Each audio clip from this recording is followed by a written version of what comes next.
طلع البدر علينا طلع البدر علينا طلع البدر علينا طلع البدر در علينا اليقين. طلع البدر علينا طلع البدر علينا.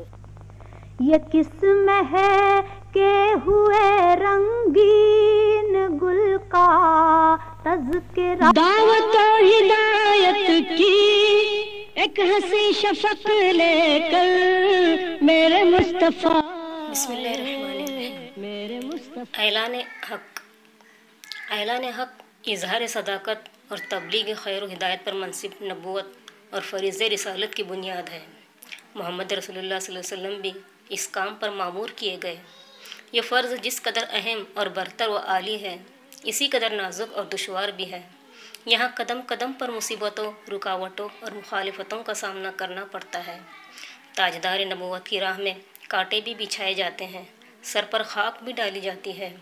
اظہار حق کی پاداشوں سے گالیاں بھی سننی پڑتی ہیں اور پتھروں کی بار سے اس کا بدن بھی لہولہان ہو جاتا ہے. کوئی دنیا پرست اور بندہ ہوا ہوش ہو تو ان مصائب سے گھبرا کر جی چھوڑ جائے کہ میں بیٹھے بٹھائے اپنی جان مصیبت میں کیوں ڈالوں. لوگ راہ حق پر نہیں آتے ہیں تو نہ آئے، میں آخر تکلیفیں کس لیے اٹھاؤں.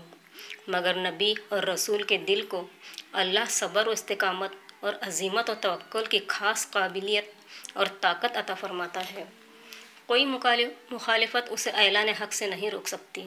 اس کی راہ میں مشکلوں کے الوند والبرز اور مصیبتوں کے اوقیانوس آتے ہیں، مگر وہ اپنے پائے استقامت سے ان کو ریزہ اور پایاب کرتا ہوا گزرا چلا جاتا ہے.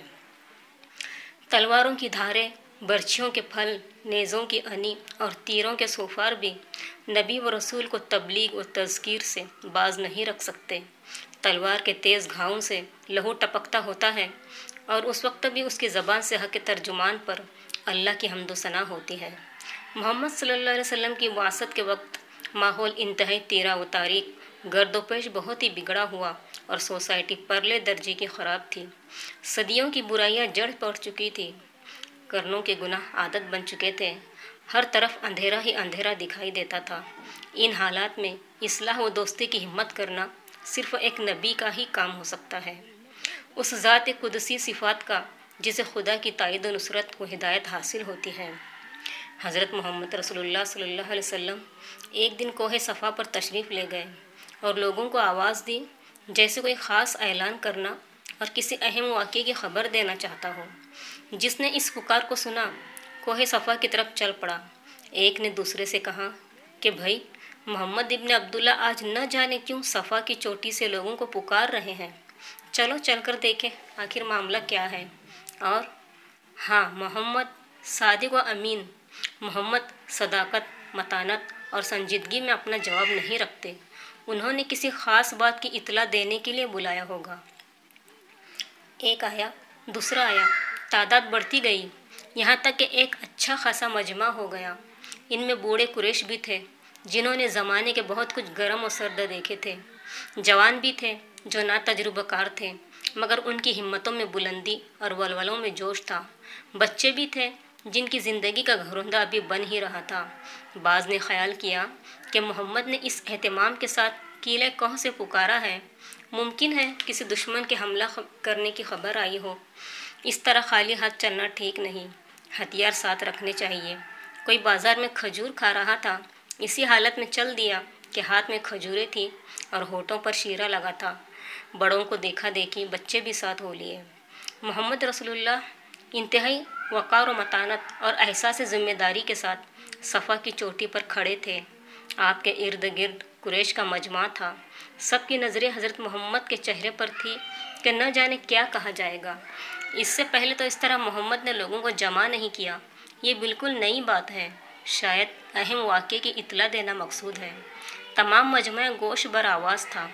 حضرت محمد رسول اللہ صلی اللہ علیہ وسلم نے فرمایا، دیکھو، میں قلعہ کوہ پر کھڑا ہوں، تم اس کے نیچے ہو، میں پہاڑ کے دونوں طرف دیکھ رہا ہوں.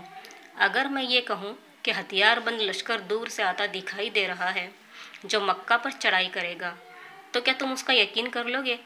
مجمع سے آواز آئی. سب نے ایک زبان ہو کر کہا،